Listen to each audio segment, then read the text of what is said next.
Comienzo. Yo pensaba que estábamos un poco despistados. Sí. ¿Empiezo yo? ¿Quieres que empiece yo? Bueno, puedo hacer igual en la presentación Marco y tal. Bueno, buenas tardes a todos. Perdón por el retraso, pero bueno, hemos tenido incidencias técnicas, que es lo que suele ocurrir cuando se utilizan este tipo de soportes. Indicaros otra incidencia que hemos tenido, y es que, bueno, aquí en el lugar que yo ocupo tendría que estar Susana Carro, filósofa en un instituto en Pola de Siero, que bueno, ha publicado bastantes trabajos y tal. Estaba anunciada, pero ayer me comunicó que no podía venir por causas de fuerza mayor y ha tenido que suspender el trabajo y demás actividades. Así que lamentaba mucho que no poder asistir, pero bueno, lo que sí que ha hecho es enviarme el paper del trabajo que tendría que presentar aquí, y bueno, yo os lo leeré en lugar de ella. Lamento la incidencia, pero bueno, estas cosas ocurren y al menos bueno, tendremos el paper suyo. De momento, bueno, vamos a comenzar con Rosa Cid, que comenzará un poco la presentación y un poco introducirá el tema. Luego diría que yo seguiría, porque es un poco más general, y luego Julia Guantes hará su exposición sobre Alexandra Kollontai. Bueno, pues buenas tardes también, y pido disculpas por el retraso, pero es que Julia había preparado, yo creo, una bonita exposición con PowerPoint y era una pena no poder hacerlo, no poder visionarlo, ¿no? Quiero empezar diciendo que estoy muy satisfecha, muy contenta de que se hayan organizado estas jornadas, o este ciclo de conferencias, que contemplo como se rememora, pero es un homenaje también a todo lo que fue la Revolución Rusa, a partir de esas revoluciones que hubo en el siglo XX.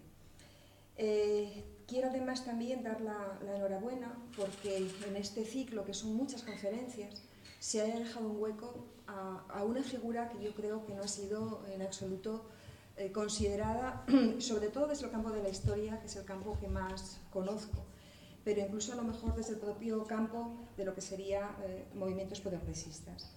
Es una figura que requiere una reflexión y una reivindicación potente de lo que fue y de lo que hizo.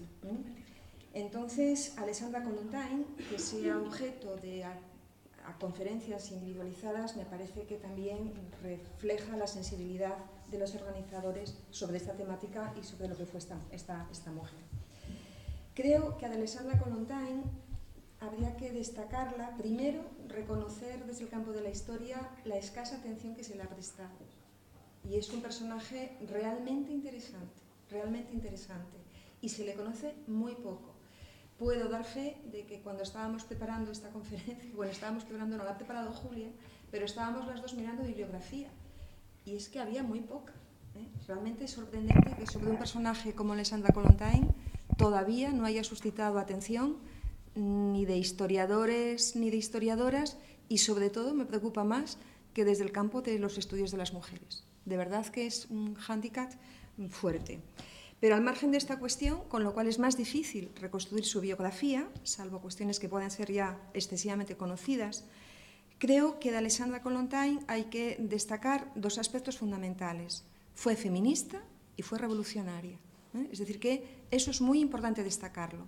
Y fue revolucionaria y feminista a principios del siglo XX, cuando el feminismo era una cosa muy distinta a lo que puede ser ahora, ¿no?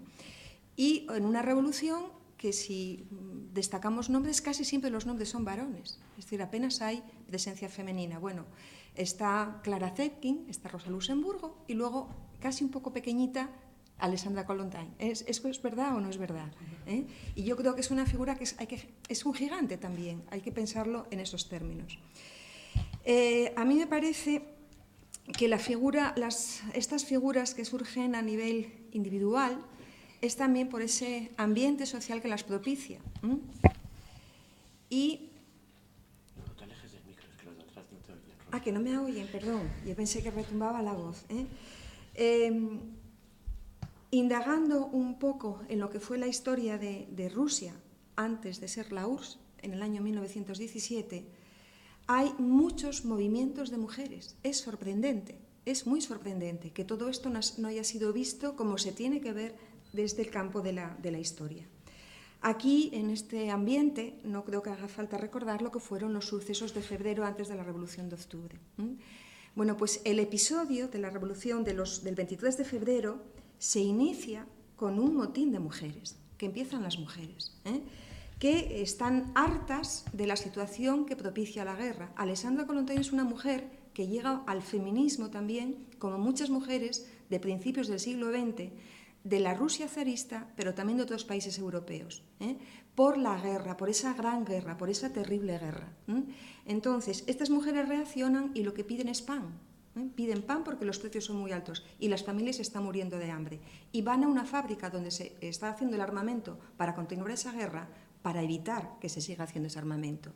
Que las mujeres se movilicen de esa manera y sigan organizándose de esa manera, yo creo que es lo que de alguna manera nos hace comprender que emerja una figura como Alessandra Kollontai, que no es una isla ni mucho menos. Hay un movimiento de mujeres y desde lo que sería la parte occidental de Europa todo eso lo conocemos muy mal, tampoco nos ha preocupado mucho indagar en ello, todo hay que decirlo, y hay que saberlo. Es decir, que la figura de Alessandra está en un ambiente donde las mujeres de su país en ese momento se están movilizando. El ambiente entonces en el que surge Alessandra es de un feminismo que yo creo que es emergente, de mujeres que se movilizan y que posiblemente Alessandra, sin duda alguna, tuvo un papel de liderazgo, un papel de mujer que sabe arrastrar. Yo leyendo un texto de ella, a mí me recordaba, me evocaba mucho, no sé históricamente si esos paralelismos se pueden hacer, la fuerza que podía tener Dolores. Es decir, hay unos discursos que solamente los puedes ver escritos, pero son discursos absolutamente contundentes, en una mujer que además antecede a la propia Dolores en varias décadas, con lo cual es mucho más significativo todavía. Es una mujer que protagoniza, que es protagonista también en lo que fue el sueño de la revolución, pero que introduce clarísimamente en esa revolución el aspecto feminista. Y esto es lo que tendremos que analizar. Porque era un nuevo mundo, pero dice, cuidado, en este nuevo mundo las mujeres tienen que tener exactamente los mismos derechos y la igualdad tiene que ser absoluta. Con lo cual algo podía ver ella que a lo mejor la revolución llegaba, pero una revolución que solo era masculino. Eso es lo que me parece por la insistencia de sus escritos. Ella habla de una igualdad en el trabajo, dentro y fuera del hogar. Eso que hemos dicho desde el feminismo, y seguimos diciéndolo en el feminismo, todavía en el año, un siglo después, decimos que la revolución también hay que hacerla en casa, porque muchas veces la revolución se hace fuera, no hay que hacerla en casa, en los ambientes domésticos. Entonces es una revolución que hay que hacer dentro y fuera, y sus escritos lo dicen, es que ella es muy consciente de lo que está pasando. Y llama incluso la atención una frase suya que dice, y por favor, rompamos la hostilidad que tenemos las mujeres, la misma rivalidad que tenemos las mujeres. Yo cuando leí esto dije, ¿cómo puedes resaltar a Alessandra Kollontai decir estas cosas? Dice, claro, las mujeres dependemos muchas veces de los varones, que son quienes nos alimentan, quienes nos dan nuestro sustento. Entonces estamos a la caza del varón, más o menos lo quería decir así. Eso no puede ser. Seamos seres totalmente autónomos para que no tengamos que ir a la caza del varón. Más o menos sería ese pensamiento el que yo más he visto, ¿no?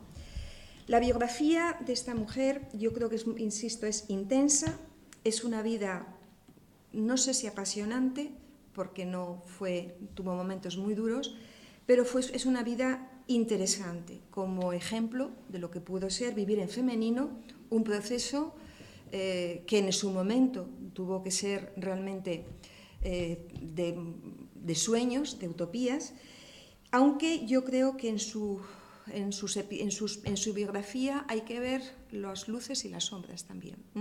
Las que pudieron presidir su experiencia vital, yo creo que muchas veces tuvo que estar como muy descontenta, muy desanimada, y también la propia biografía, la propia actitud que tuvieron hacia ella personajes que fueron sus colegas, ¿no? Entonces es un personaje que tenemos que empezar a valorarlo, a situarlo, a contextualizarlo, pero que desde luego, desde mi punto de vista, como feminista, tiene toda mi admiración, y como mujer también vinculada a la izquierda, todavía más. Es decir, representa un feminismo de izquierdas en el mejor sentido de la palabra, y que vivió, insisto, un momento muy intenso de la vida, vamos, de lo que sería el movimiento de la sociedad europea de principios de siglo, y que posiblemente no hizo todo lo que podía haber hecho. Yo Alessandra la considero un personaje así. Yo creo que podía haber hecho más, y todavía había muchos prejuicios que yo califico de patriarcales por los que ella no pudo llegar a más. No lo sé cómo percibir al personaje Julia. Y en este sentido, este personaje que surge, insisto, tenemos a Alessandra, tenemos a una figura individual, pero a mí me dice muchas cosas, y además con mucha alegría, o con mucha satisfacción, lo considero, lo veo, de que había muchos movimientos de mujeres en ese momento. Es decir, no simplemente fueron compañeras de viaje sino que también tuvieron su protagonismo, que es necesario conocer y desentrañar. Esta sería mi perspectiva de Alessandra, un personaje que conozco no demasiado, pero que me interesa muchísimo, y que quien sí lo conoce es Julia Guantes, que voy a presentarla con permiso de las personas aquí presentes. Julia Guantes es fue estudiante de Historia en la Universidad de Oviedo, de esa generación de graduadas y de graduados, y a pesar de la apariencia de persona muy joven, lo es, pero ya tiene un máster universitario en Historia Moderna por la Complutense, está haciendo el otro máster en Estudios de las Mujeres y de Género y Diversidad en la Universidad de Oviedo, y también ha trabajado en la Biblioteca Nacional de España, haciendo prácticas. Es el prototipo de la investigadora que de alguna forma sale de las aulas universitarias en este momento. Me complace muchísimo decir que forma parte del grupo de investigación de la Universidad de Oviedo de Demeter, en el que yo también estoy, y que desde ese grupo intentamos difundir la historia de las mujeres. Por eso, claro, a mí me da muchísima rabia, tenemos que empezar a estudiar a Alessandra Kollontai, porque es que estamos fallando un poquito por ahí, no podemos hacerlo todo. Y dentro del grupo realiza una labor intensísima, es decir, está dando organizadora, conferencias, publicaciones. Y entre otros temas que ella ha tratado, a nivel de historia, es una mujer una gran lectora, una mujer con mucha curiosidad intelectual también. Yo la conozco desde que era alumna. Y le gustan mucho los discursos, cómo se generan discursos de los que derivan comportamientos. Y ha empezado a trabajar sobre Homero, y cómo empieza por los orígenes. Pero si está aquí, por la razón que la lleva a estar a dar esta conferencia, yo creo que hay dos razones fundamentales. Una, que es que un día en mi despacho estuvimos hablando de Alessandra Kollontai, y fue ella la que me dijo: Rosa, he leído a Alessandra y qué razón tiene. Dice, lo que dice sigue teniendo actualidad.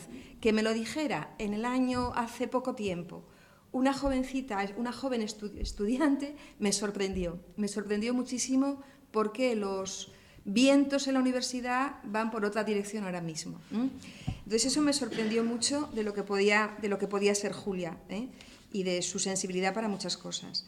Y luego también está aquí por otra razón, ya que tiene que ver con lo académico, porque está haciendo una tesis, de ahí que yo nunca pensé que te iban a llamar tanto, pero bueno, va a ser así, sobre guerra, violencia y mujeres.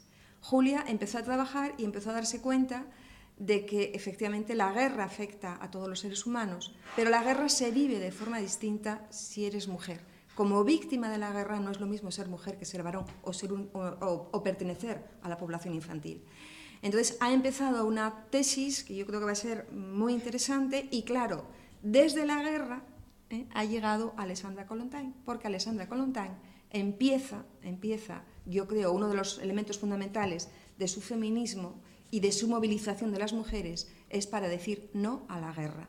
Y para acabar, ya que tenemos aquí hacer una semblanza de Alessandra, cuando todavía Europa estaba en guerra, y como decía, a mí me recuerda mucho el discurso de Dolores, pues decía: compañeras, es que las anima, y estoy viendo la voz de Dolores, de Pasionaria. Compañeras, mujeres trabajadoras, este es el día de nuestra solidaridad. Está animando a que vayan al 8 de marzo también. El día en que las mujeres trabajadoras, rompiendo sus antiguos lazos de sumisión, esclavitud y humillación, orgullosamente se unen a las filas del proletariado internacional para la lucha contra el enemigo común. Es decir, está haciendo una auténtica arenga. Y dice, no han tenido suficiente sangre, es decir, abajo con la guerra. Entonces, es una mujer que lucha contra la guerra, desde la paz.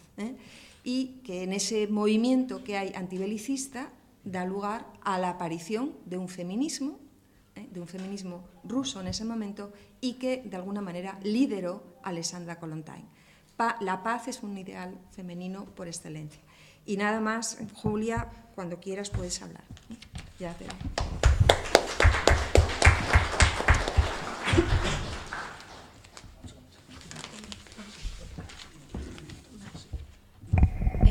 Bueno, lo primero, agradecerles las palabras a Rosa y como debido a la presentación voy a darles la charla de pie, espero que no les moleste, para poder manejar mejor la presentación.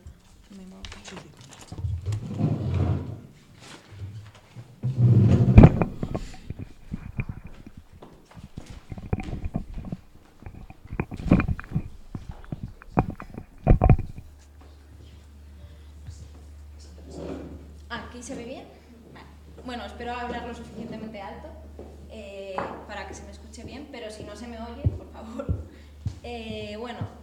Después de la presentación de Rosa y así una breve introducción a lo que es Alexandra Kollontai, voy a empezar yo hablando sobre el tema más profundamente.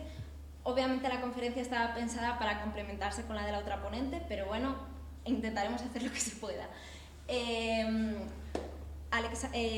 Empecemos. Antes de hablar de Alexandra Kollontai y de cómo ella trata la cuestión de la mujer, primero he querido hacer una breve evolución por la historia del feminismo. El feminismo es una corriente que nace en la Ilustración, nace en el siglo XVIII y que nace como respuesta a los ideales de la Ilustración. La Ilustración tenía como ideales la razón, el progreso. Entonces, esta corriente nace como respuesta a estos ideales. En particular, las mujeres piden igualar los derechos que tienen en este momento los varones, pero que a ellas no se les conceden. Estamos hablando de mujeres, en particular mujeres burguesas, porque el siglo de la Ilustración es también el siglo en que comienza el ascenso de una nueva clase social, que es la burguesía, en un momento en el cual la aristocracia en este momento era quien ostentaba el poder dentro de la sociedad. Es en este siglo, en el siglo XVIII, cuando empiezan estas primeras reivindicaciones.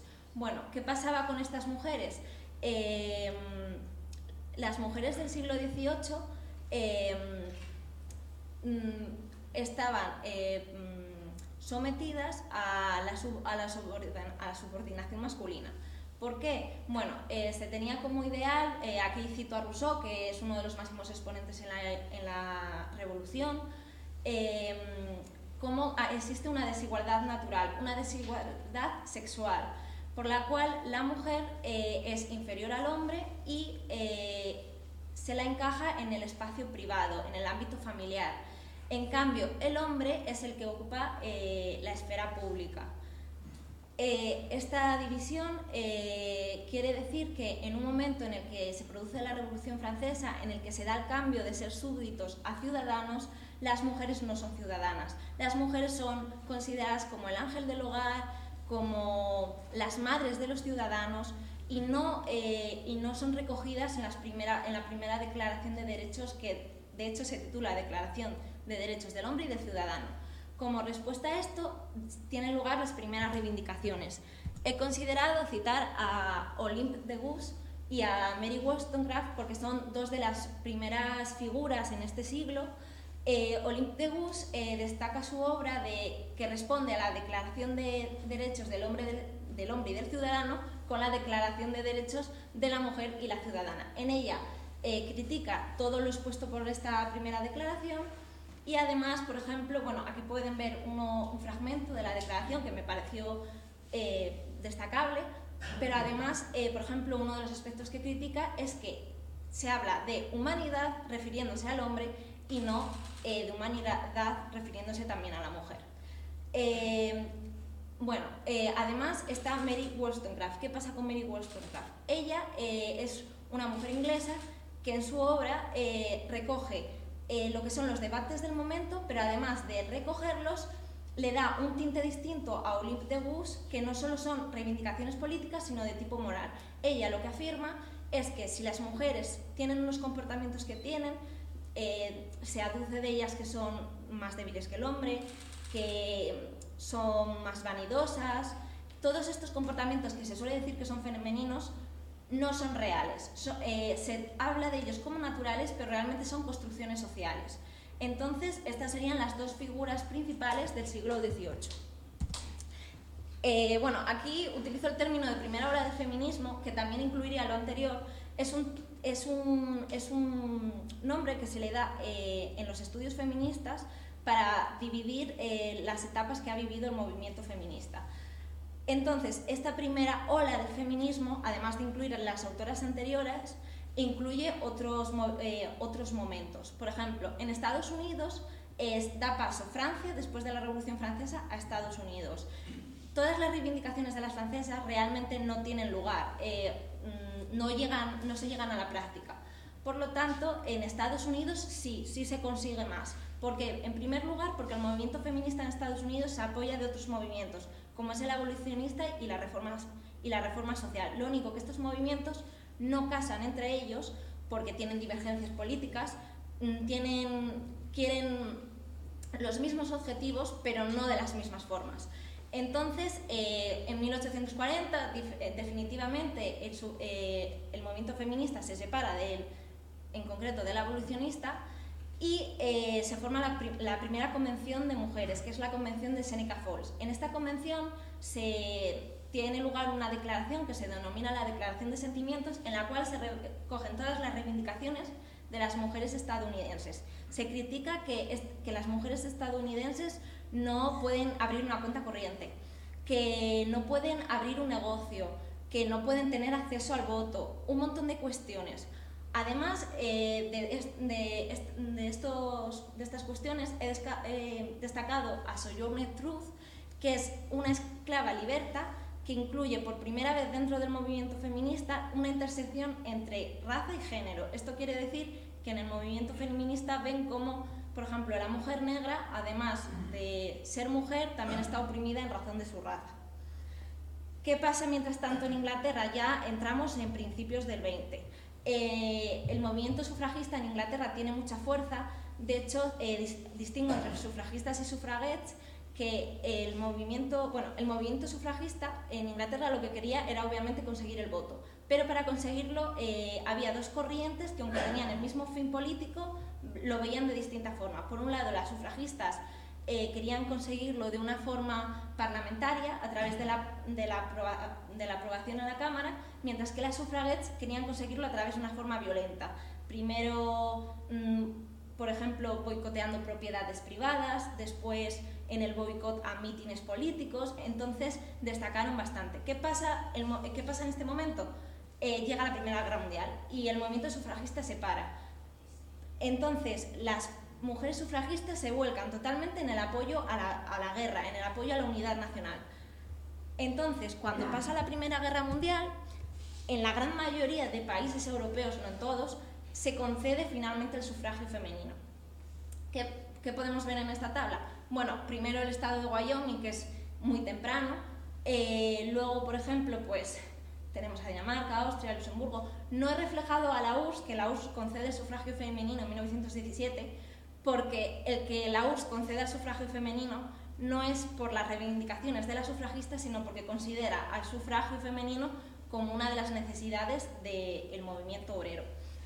Luego, por ejemplo, vemos que, aunque haya una gran parte bueno, estos solo son algunos ejemplos, hay una gran parte de países que lo conceden después de la Primera Guerra Mundial, otros lo hacen después de la Segunda Guerra Mundial, y otros, por ejemplo, Qatar, Emiratos Árabes, lo acaban de conceder, y quedan muchos países sin concederlo.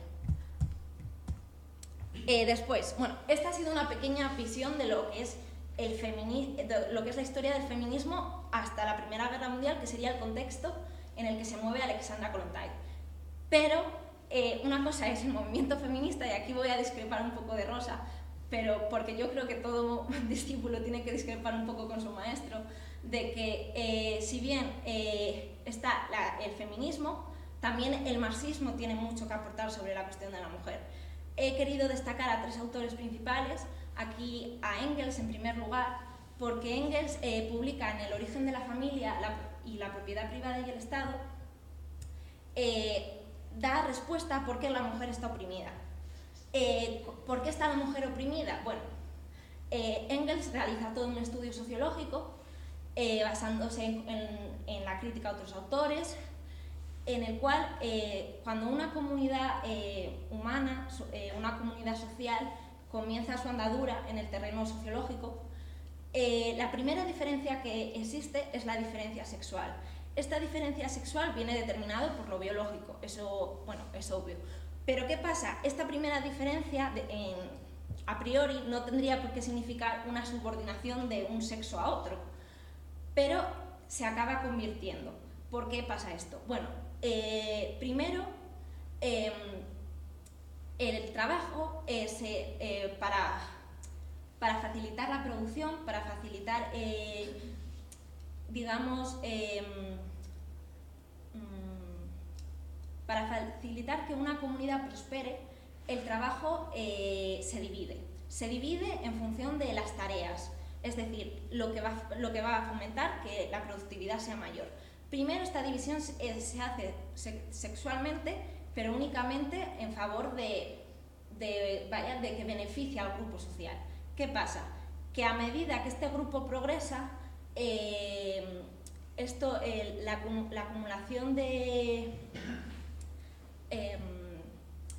acumulación de producción lleva a que aparezca la otra división de la sociedad, que es la división por clases.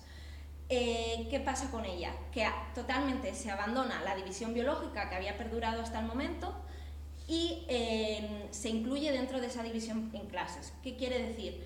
Que, bueno, disculpadme porque me estoy perdiendo un poco. ¿Qué quiere decir con esto? Que a medida que el grupo prospera, se aumentan las contradicciones entre clases y el grupo familiar, que antes tenía mayor prestigio, se organizaba la sociedad en torno a él, pierde su función y pasa a ser en función de la clase. Entonces, ¿qué pasa con las mujeres? Las mujeres se ven supeditadas a un trabajo doméstico, que era el que se le había asignado primeramente, y se las reduce al ámbito de lo privado, con lo cual no tienen que aportar nada al Estado, porque esta aportación no tiene valor para el Estado. Entonces, esto es lo que más o menos nos dice Engels. Después, otro autor es August Bebel. Bebel critica dos cosas. Una, ve las contradicciones propias que hay dentro del socialismo, por eso puse esta cita, en la cual dentro del socialismo a veces pues, hay elementos reaccionarios, hay elementos que no ven las posibilidades que tiene el movimiento. Y tiene que criticarlo porque si no criticas tus propias contradicciones no se puede avanzar hacia algo mejor. Pero la otra cuestión que critica a Bebel es que en este momento en el que habla Bebel está el sufragismo, como hemos visto antes, y el marxismo. ¿Qué pasa? Que Bebel ve que el sufragismo es una reivindicación de mujeres de procedencia burguesa. Estas mujeres lo que quieren es el voto para igualarse a sus compañeros burgueses, porque estos les han privado de una serie de derechos, tanto políticos como económicos, y que una vez que los consigan se van a olvidar de las mujeres proletarias, que sí que están supeditadas bajo una opresión de clase. Entonces, esta es la cuestión para que se queden con ella, porque voy a retomarla más adelante. Como ya dijo Rosa, otra figura importante es Clara Zetkin. Clara Zetkin está muy relacionada con lo que voy a hablar sobre Kollontai, porque Clara Zetkin tiene más o menos las mismas ideas que promulga Kollontai. Clara Zetkin distingue claramente que lo que acabo de comentar sobre Bebel, de que las sufragistas lo que quieren es el interés para su propia clase en detrimento de las proletarias, de las mujeres proletarias, de las mujeres obreras. Entonces dice que las mujeres obreras deben incluirse dentro del Partido Comunista, deben formar parte al igual que sus compañeros masculinos y que para lograr esto se debe buscar incluirlas, se debe acudir a ellas pero siempre que las tareas del momento lo requieran. Es decir, no es una labor necesaria en ese momento conseguir el sufragio. Sí es una herramienta útil para que la mujer proletaria se emancipe, bueno, se emancipe en el sentido de que la beneficie, porque obviamente es un beneficio a corto tiempo, pero conseguir el sufragio no implica que la mujer proletaria se libere, porque la mujer proletaria va a seguir sometida bajo el yugo capital.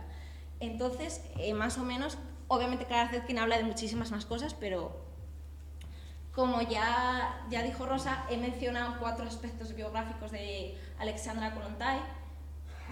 Hay mucho más, pero bueno, para que nos hagamos una idea de cómo fue su vida, nace en 1872 en San Petersburgo, inicia su formación marxista en 1896, luego ingresa en el Póster en el momento en el que aún están unidas la facción bolchevique y la facción menchevique, y después, cuando triunfa la revolución, ocupa, para el primer gobierno bolchevique, ocupa el puesto de comisaria del pueblo. De hecho, en muchos manuales feministas se habla de Alexandra Kollontai como la primer mujer ministro en el mundo, pero bueno, no era exactamente eso. Después también realiza labores de embajadora y bueno, muere en 1952. Eso como aspecto biográfico, pero no es lo que nos interesa principalmente. Alexandra Kollontai tiene grandes textos, una gran producción, pero bueno, como yo me quería centrar en la cuestión de la mujer, no os voy a hablar ni del amor ni de otras cuestiones que ella sí que trata, como la prostitución. Alexandra Kollontai lo que dice, retomando ese hilo que sigue Engels, que sigue Bebel, que sigue Zetkin, es que la opresión de la mujer no está separada de la de su compañero proletario. Es decir, no podemos conseguir que la mujer se emancipe sin que su compañero se emancipe, y viceversa. Entonces, esta subordinación de la mujer, porque la mujer, obviamente, la mujer proletaria está doblemente oprimida en razón de su género y en razón de su clase, pero porque esta opresión no es porque la decida su compañero, el hombre, sino porque la decide el burgués. Entonces, una vez que se consiga destruir la institución, que es la que principalmente provoca esta opresión, que es la familia, la mujer podrá liberarse junto a su compañero masculino. ¿Qué quiero decir con todo esto? Porque esto al final es muy complejo y una se acaba perdiendo. Bueno, lo que quiero decir es que la familia como institución que regula la sociedad es una institución que oprime a la mujer. La oprime en tanto que, por ejemplo, se apropia del cuerpo de la mujer, para que ella sea madre, pero que sea madre no conscientemente por su deseo de ser madre, sino en el sentido de que se considera como una misión vital para la mujer, con muchísimas características más, solo he citado esa. Pero esta institución, solo si se atenta contra sus pilares, si se consigue destruirla, se podrá liberar a la mujer.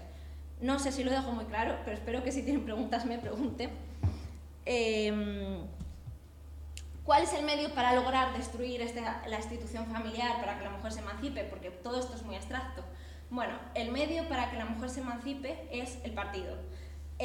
Alexandra Kollontai lo que dice es que solo a través de la dictadura del proletariado la mujer conseguirá esa independencia, como he dicho todo el rato, junto a su compañero proletario, porque la diferencia que reclama Kollontai es que las mujeres feministas burguesas siempre odian a su compañero varón, mientras que las mujeres proletarias no, arriman el hombro junto a él y luchan para poder acabar con la opresión que les afecta a ambos por igual. Entonces, es a través del partido, a través de la unión entre las masas y la vanguardia, que el proletariado será capaz de liberarse a sí mismos.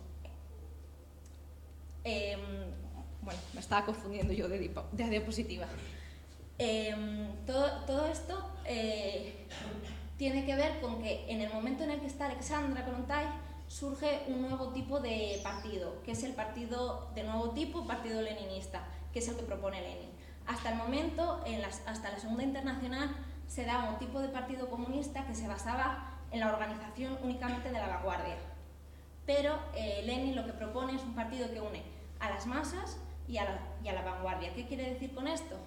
Que si hasta el momento se habían dado por separado organizaciones de masas y organizaciones de vanguardia, que era el partido de la Segunda Internacional,